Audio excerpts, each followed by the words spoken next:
Bocah-bocah tol. Ngoceh, ngobrol receh, bikin vibe makin naik. Ngoceh, ngomong film, info update terbaru. Ngomongin aktornya dan juga aktingnya. Ngomongin skrip dan juga ceritanya.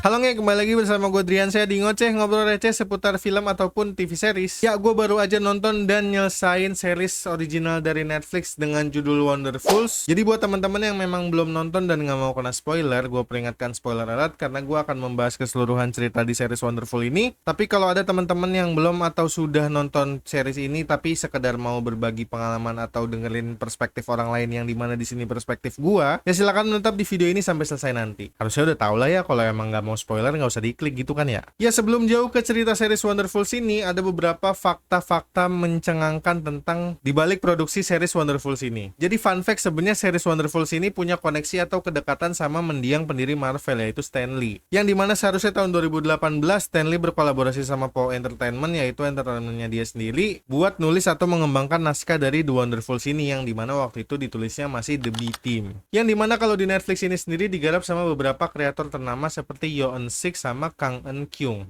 Kayaknya gitu deh, kalau nggak salah ya. Dan juga dibintangin sama beberapa aktor dan aktris Korea papan atas, yaitu Park Eun-bin sama Cho Eun-woo dari boyband Astro. Ya, buat kalian yang udah pernah nonton series Moving, mungkin kalian agak sedikit familiar karena menceritakan seseorang atau beberapa kelompok kelompok atau beberapa orang yang punya kekuatan yang terpaksa harus menghadapi suatu konflik, yang dimana kalau fakta-fakta yang tertulis di internet sih sebenarnya ya sama kayak Moving. Wonderfuls ini dinobatkan sebagai seri superhero walaupun bergenre komedi. Ceritanya berlatar di tahun 1999, di mana beberapa orang atau kelompok ini diharuskan menghadapi adanya rumor tentang kiamat yang akan ada di akhir tahun 1999 itu. Yang dimana rumor kiamatnya ini disebarin sama sekte sesat yang membungkus diri mereka dengan jemaat gereja. Yang sebenarnya dimana tumpang tindih nih, karena jemaat gereja yang ternyata sekte sesat, ternyata salah satu asosiasi yang mendirikan atau lab yang membangun eksperimen-eksperimen untuk uji coba anak-anak berkekuatan super nantinya. Jadi ya sebenarnya si asosiasi lembaga atau lab ini dulu udah pernah hancur karena suatu hal. Dan kemudian mereka kehilangan salah satu eksperimen terbaiknya, yaitu disebutnya anak keabadian. Cuma emang kalau dibahas Indonesiain kayaknya agak aneh ya, tapi gue sih nyebutnya dia tuh Eternal Boys gitulah. Jadi intinya pas lab atau markasnya itu meledak, mereka kehilangan sama sosok si anak keabadian itu. Yang dimana memang pada saat labnya meledak, si pendiri atau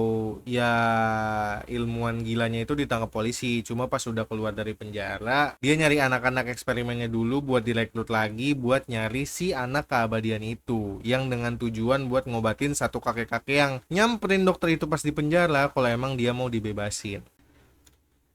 Sebenarnya sih ceritanya agak sedikit template ya, karena dari beberapa anak yang dicari itu ya biasalah ada yang emang ikut buat nyari anak keabadian itu, yang dimana dia menjadi bedside, dan ada anak yang kebetulan tidak ketemu sama dokter yang baru bebas itu, ya dia jadi anak good side, yang dimana dia juga nyari anak keabadian itu tapi dengan tujuan ya karena dia itu teman semasa di lab atau markas eksperimen waktu kecil dulu. Ya jadi mereka sama-sama nyari nih. Jadi tim bedside atau tim jahat itu nyari si anak keabadian buat ngobatin salah satu kakek-kakek yang minta tebusan buat disembuhin tadi sama si dokter. Ya jadi konteksnya si anak keabadian ini adalah anak yang tidak bisa mati, dan ada kakek-kakek yang punya sakit parah, dia nggak mau mati jadi mau disuntikin darah atau genetik si anak keabadian itu biar nggak mati-mati. Gitulah intinya. Oh iya, asosiasi atau nama markas labnya itu namanya Wonder Kids. Jadi anak-anak Wonder Kids yang sekarang udah besar ketemu sama si dokter yang udah bebas dari penjara,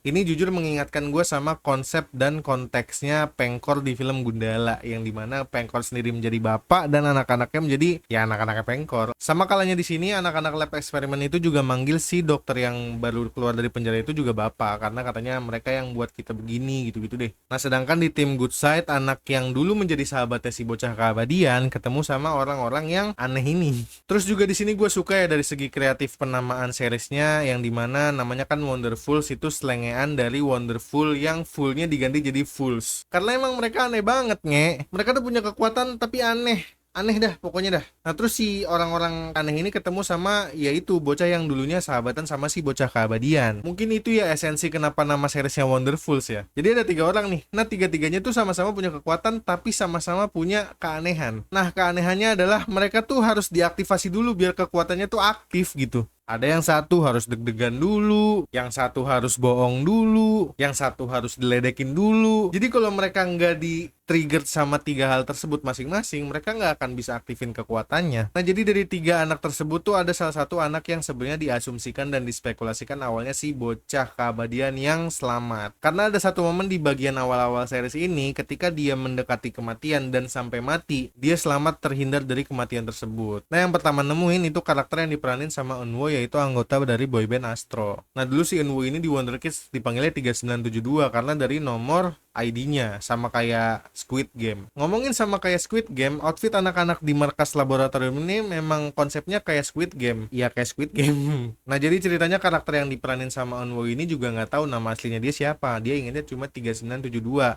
Sampai pada akhirnya pas dia tumbuh dewasa, dia bikin nama sendiri dan dia sekarang kerja di Badan Pelayanan dan Pengaduan Masyarakat. Nah dari 3 karakter Wonderfuls yang kuat tapi aneh ini tadi, jadi ada 3 karakter yaitu Chani, Robin, dan juga Pak Son. Nah Chani ini karakter yang diperanin sama aktris Eun Bin yang dimana karakter ini punya kekuatan yang aktivasinya harus deg-degan dulu. Kemudian ada karakter Robin atau Kang Robin yang diperankan sama aktor Im Song Jae yang dimana kekuatannya ini sebenarnya dia punya kekuatan yang kuat, tapi aktivasinya dia harus ledek-ledekin dulu.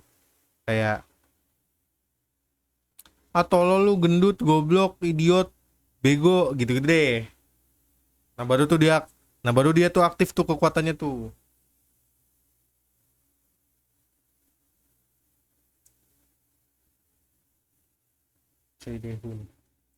Nah kemudian karakter yang ketiga yaitu ada Pak Son atau Son Kyung Hoon yang diperankan oleh aktor Choi Dae Hoon. Yang dimana kekuatannya di sini adalah bisa nempel, beneran bisa nempel. Dan aktivasi kekuatannya itu adalah dia harus bohong dulu baru dia bisa nempel. Nempel guys, beneran nempel. Tapi bener sih ekstraksi dari kekuatannya paling-paling cuma bisa dibikin kayak Spider-Man manja di tembok. Tapi di tiap panjatannya dia harus bohong guys, kayak aku ganteng nempel, aku kaya nempel, gitu-gitu. Kalau nggak bohong dia nggak bisa nempel. Masuk ke bagian kurs kurang atau yang gue nggak suka. Pertama, please kasih tahu gue buat yang udah nonton kalau gue kelewat. Karena gue jujur selama nonton series ini gue nggak menemukan alasan yang jelas dibalik mereka bertiga dapat kekuatan selain karena kena cairan limbah yang ada di tempat pembuangan sampah itu. Itu nggak ada penjelasan yang jelas si limbah itu bisa bikin orang kuat tuh gimana, dari apa, atau kecampur bahan apalah yang bikin mereka bertiga ini punya kekuatan. Jujur awalnya gue suka sama konsepnya karena ngingetin gue sama insiden yang terjadi di Star Labs di series The Flash. Ya gue pikir dari cairan limbah ini bisa nimbulin beberapa karakter-karakter yang aneh-aneh si Wonderfuls itulah selain mereka bertiga. Apakah ada sel radioaktif yang berekstraksi karena kena kulit atau gimana, karena ini mereka beneran kena kulit aja guys. Sampai ada momen dimana ketika mereka masuk limbah itu sama 2 karakter lain yaitu anggota polisi yang ditelepon di awal karena nemuin si Chani mati di situ. Kemudian dikasih tahu kalau salah satu karakter polisi ini kena mutasi genetik juga. Oh iya, orang-orang yang terkena mutasi di sini dibilangnya varian mutan. Nah salah satu polisi tadi itu kena mutasi, dia jadi kayak karet gitulah, kulitnya melar. Kalau dibilang gua kelewat, kayaknya gua udah merhatiin berkali-kali nggak ada dialog atau narasi atau scene flashback yang ngasih tahu kalau cairan itu bisa bikin orang terkena mutasi genetik sampai mereka punya kekuatan. Apa gue yang salah menanggapi satu narasi atau gimana? Kalau misalnya emang ada narasi yang mengarah ke sana, ya coba tolong kasih tahu gua. Tapi kayaknya sejauh itu gua nggak ngelihat narasi yang ngasih tahu kalau emang cairan ini ada mengandung ini, terbuat dari ini, terkena ini sampai kalau misalnya terkena kulit manusia akan menjadi ini gitu. Nah, karena di awal episode itu ada adegan di mana seorang bapak-bapak pemulung sampah yang kena cairan tersebut, terus maaf kupingnya putus, anggota tubuh kayak kulit, tangan sama kakinya itu jadi aneh. Yang asumsi gue bapak-bapak di awal ini adalah bapak-bapak yang nantinya ditaruh di kolam yang kayak ikan atau Ripjaws dari Ben 10. Itu juga nggak dijelasin kenapa dia bisa langsung kena mutasi kayak gitu, apa efek samping yang ada dari cairan itu,